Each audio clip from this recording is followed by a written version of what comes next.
ಗೃಹಲಕ್ಷ್ಮಿ ಯೋಜನೆಯ ಆಯ್ದ ಕೆಲವು ಫಲಾನುಭವಿಗಳೊಂದಿಗೆ ಮಹಿಳಾ ಮತ್ತು ಮಕ್ಕಳ ಅಭಿವೃದ್ಧಿ ಇಲಾಖೆ ಸಚಿವೆ ಲಕ್ಷ್ಮೀ ಹೆಬ್ಬಾಳಕರ್ ಸುವರ್ಣ ವಿಧಾನಸೌಧಕ್ಕೆ ಆಗಮಿಸಿದರು. ಕುವೆಂಪು ನಗರದಲ್ಲಿರುವ ನಿವಾಸದಿಂದ ಸುವರ್ಣ ವಿಧಾನಸೌಧಕ್ಕೆ ವಿಶೇಷ ವಾಹನದಲ್ಲಿ ಫಲಾನುಭವಿಗಳೊಂದಿಗೆ ಸಚಿವರು ಆಗಮಿಸಿದರು. ಗೃಹ ಕಚೇರಿಯಲ್ಲಿ ನಡೆದ ಸಮಾರಂಭದಲ್ಲಿ ಮಾತನಾಡಿದ ಸಚಿವರು, ಯಾವುದೇ ಮಧ್ಯವರ್ತಿಗಳ ಕಾಟವಿಲ್ಲದೆ ಎಲ್ಲರಿಗೂ ಯೋಜನೆಗಳನ್ನು ತಲುಪಿಸುವುದೇ ನಮ್ಮ ಉದ್ದೇಶ.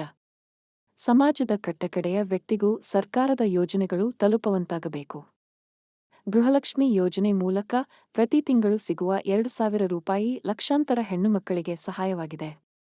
ಒಬ್ಬರು ಗೃಹಲಕ್ಷ್ಮಿ ಯೋಜನೆಯ ಹಣದಿಂದ ಗ್ರಂಥಾಲಯ ತೆರೆದರೆ, ಗದಗ ಗಜೇಂದ್ರದರದ ಅತ್ತೆ ಸೊಸೆ ಸೇರಿ ತಮ್ಮ ಜಮೀನಿನಲ್ಲಿ ಬೋರ್ವೆಲ್ ಕೊರೆಸಿದ್ದಾರೆ. ಕಣ್ಣಿನ ಶಸ್ತ್ರಚಿಕಿತ್ಸೆ, ವೈದ್ಯಕೀಯ ಖರ್ಚು ವೆಚ್ಚಗಳು, ಮಕ್ಕಳಿಗೆ ಶಾಲಾ ಫೀಜು, ಮಕ್ಕಳಿಗೆ ಬೈಕ್ ಕೊಡಿಸಿರುವುದು ಹೀಗೆ ಅನೇಕ ರೂಪದಲ್ಲಿ ಗೃಹಲಕ್ಷ್ಮಿ ಯೋಜನೆಯ ಹಣ ಬಡ ಮಹಿಳೆಯರಿಗೆ ಸಹಾಯವಾಗುತ್ತಿದೆ ಎಂದು ಸಚಿವೆ ಲಕ್ಷ್ಮೀ ಹೆಬ್ಬಾಳಕರ್ ಹೇಳಿದರು. ಗೃಹಲಕ್ಷ್ಮಿಯರ ಜೊತೆಗೆ ತೃತೀಯ ಲಿಂಗಿಯರಿಗೂ ಗೃಹಲಕ್ಷ್ಮಿ ಯೋಜನೆಯ ಹಣ ತಲುಪಿಸುವ ಕೆಲಸ ಆಗುತ್ತಿದೆ. ಯೋಜನೆಯಿಂದ ಆದ ಲಾಭದ ಬಗ್ಗೆ ಫಲಾನುಭವಿಗಳು ಹೇಳಿಕೊಳ್ಳುವಾಗ ಯೋಜನೆ ಜಾರಿಗೆ ತಂದಿದ್ದಕ್ಕೂ ಸಾರ್ಥಕ ಎನಿಸುತ್ತದೆ. ನಮ್ಮ ಸರ್ಕಾರದ ಪಂಚ ಗ್ಯಾರಂಟಿ ಯೋಜನೆಗಳು ಎಲ್ಲರಿಗೂ ತಲುಪಬೇಕು ಎಂಬುದೇ ನಮ್ಮ ಆಸೆ ಎಂದು ಸಚಿವರು ಹೇಳಿದರು. ಸಚಿವರಿಗೆ ದೃಷ್ಟಿ ತೆಗೆದ ಮಂಗಳಮುಖಿಯರು ಸಚಿವೆ ಲಕ್ಷ್ಮೀ ಹೆಬ್ಬಾಳಕರ್ ಅವರಿಗೆ ದೃಷ್ಟಿ ತೆಗೆದು ಶುಭ ಹಾರೈಸಿದರು. ನಿಮ್ಮಿಂದ ನಮಗೆ ಪ್ರತಿ ತಿಂಗಳು 2,000 ರೂಪಾಯಿ ಸಿಗುತ್ತಿದೆ. ನಿಮಗೆ ಎಷ್ಟು ಧನ್ಯವಾದ ಹೇಳಿದರೂ ಸಾಲದು ಎಂದು ಸಚಿವರಿಗೆ ಕೈಮುಗಿದ ಧನ್ಯವಾದ ಅರ್ಪಿಸಿದರು.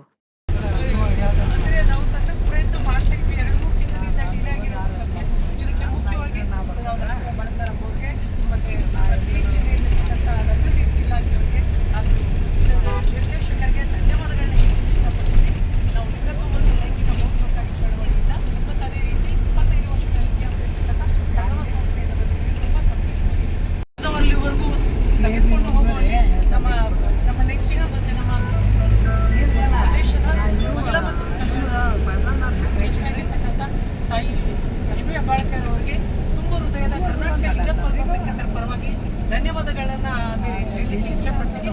ಪ್ರಪ್ರಥಮವಾಗಿ ನಮ್ಮವರು ತುಂಬ ವಯಸ್ಸಾದ ಮೇಲೆ ನಮಗೆ